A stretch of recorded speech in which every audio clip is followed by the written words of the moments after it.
Good morning, everyone. Good morning. Nice to meet you. My name is Montse Ochoa, and I figured out how to present this article because it's my first time presenting in a national congress. Well, the first time in my life. So, I need to say that this is amazing. I feel so inspired by my pals here, my partners, my culture. So it's amazing to see how all together we are here presenting our presentation. Well, but I feel nervous. I must say that. Well, it's amazing. I need to say that. Only that. So before we start, I want to know how do you feel about this diary so far? Do you feel good?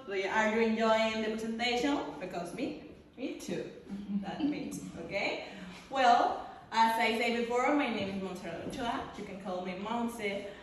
Here's my co-author, Dr. Pedro Mayoral Valdivia. Here's present, right there, over there. And this is my presentation, Russian Learning, Mexican Youth, and Passion for Teaching. So, let's start. Well, this is the index. The number 1 is about what the article is about. The number 2, the research focus. The third one, the methodology that I use when writing this article. The number 4, the results, and finally the number 5, the conclusions.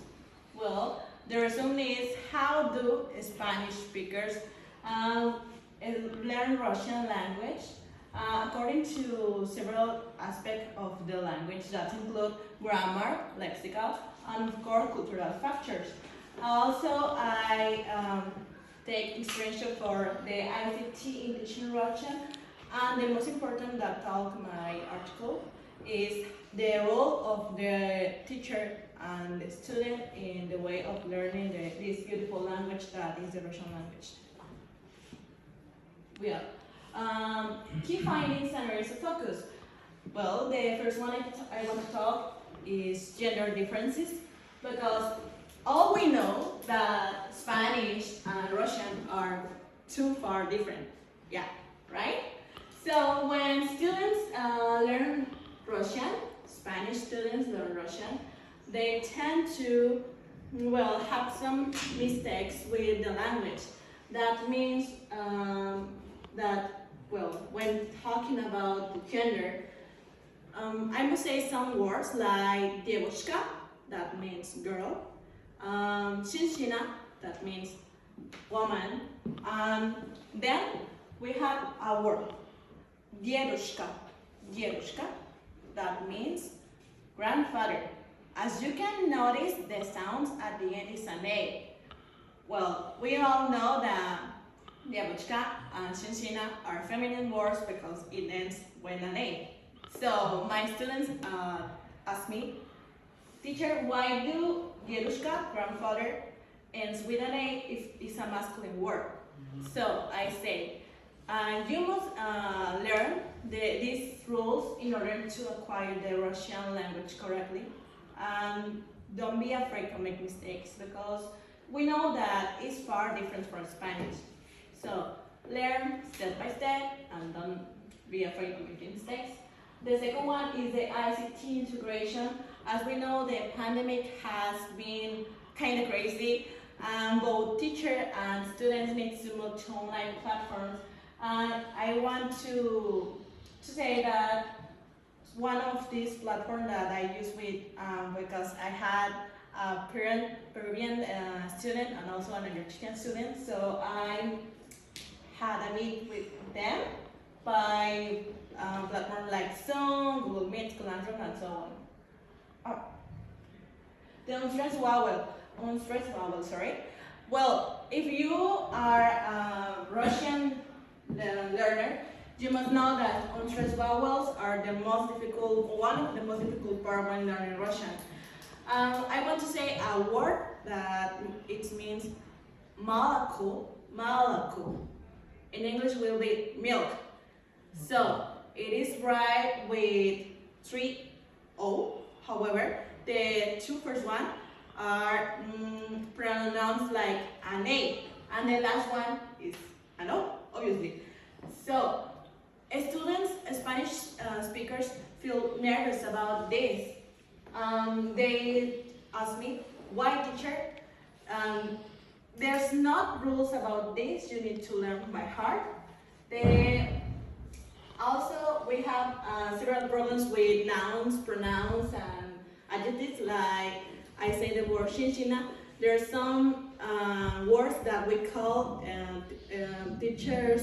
Russian teachers call the insect sounds that are like sh, sh, and sounds that in Spanish, there's not making sense.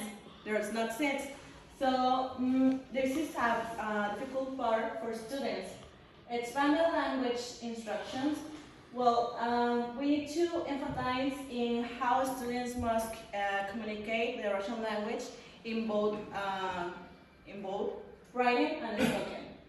The impact of global change, and I say there are several factors that affect the language, the Russian language process. And as I mentioned before, what are the pandemic of the COVID-19 and other factors.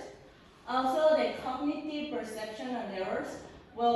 As I say, Spanish speakers they tend to make mistakes, but that's normal because it's a language far different from the mother tongue. And modern techniques in teaching, I like to highlight platforms like Wordle that are fun and easy to use. Then if you are working with kids or teenagers and teach Russian, I highly recommend this platform because it's like video games and they tend to enjoy this. It's a useful tool. These are my methodologies, Creswell, that help me to define the research question. My approach, that is here present, that helped me to determine the X of analysis, techniques, and instruments, right? And the case study, as its namesake, help me to explore the study case. And Charles' ground theory helped me to collect that. The research question is, how do Spanish-speaking individuals with a diverse profile with a range of university students learn the Russian language according to an A1 level according to the Common European Framework of Reference for Language? So, my results are that students learn better if they have a passionate and patient teacher. Why? Because if they see a good aptitude from their teacher, they tend or feel more comfortable in the classroom.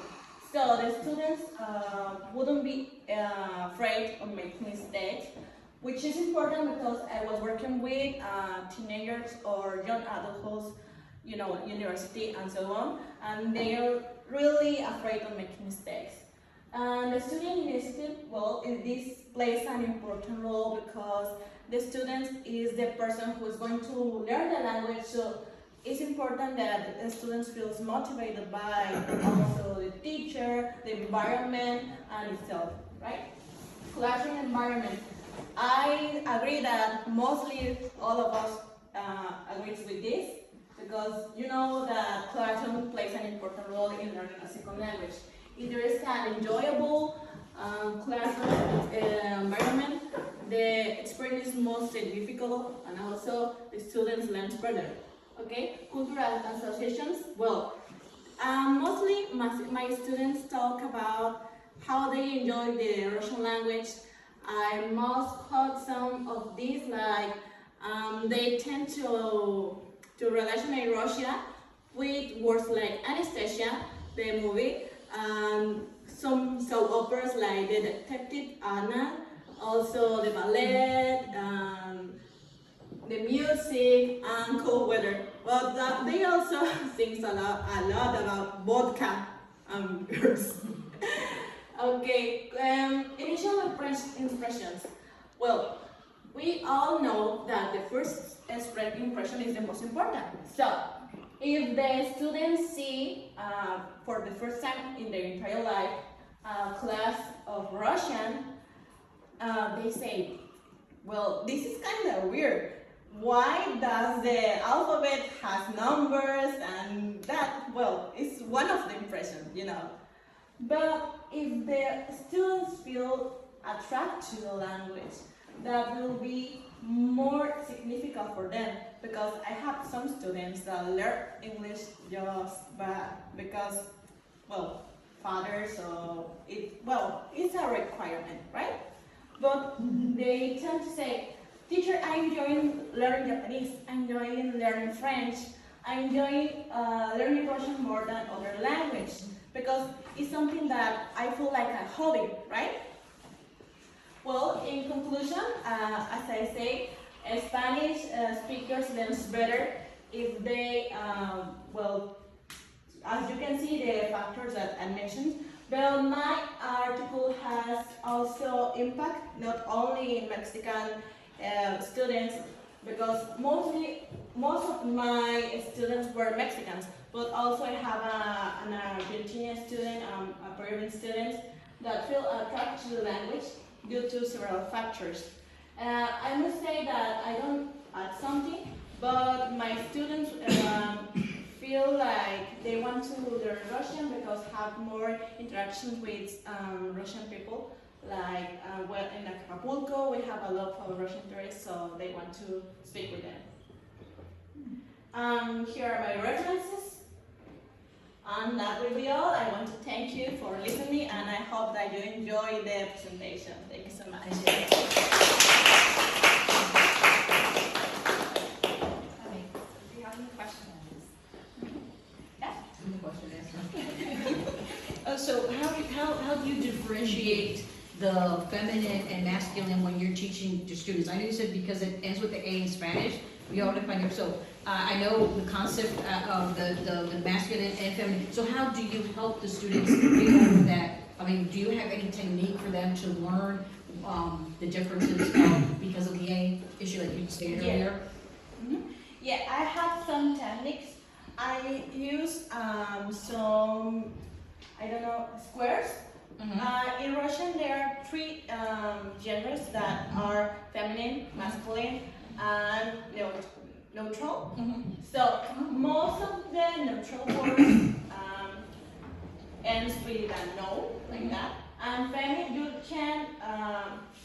you can focus the feminine words by some letters that are the A, and one, and the other is the letter Ya. That is like an R, but Backwards. Backwards. Yeah.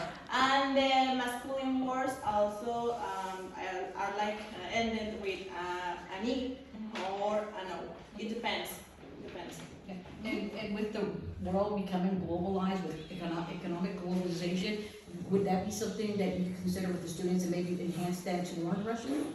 Sorry, I didn't know. With globalization of the economy of the world, would you think that would be something that would enhance the students to take Russian? I will say yes. Yes, most of my students would have just relationship with tourism. So they say that they have Russian customers, but they don't like to speak English. So they feel that necessity to learn Russian in order to communicate with them and have a nice conversation, because they also don't like to speak Spanish. So it's a problem like that. That answer your question? Yes. Thank you very much. I'm afraid we don't have more time for questions. Thank you.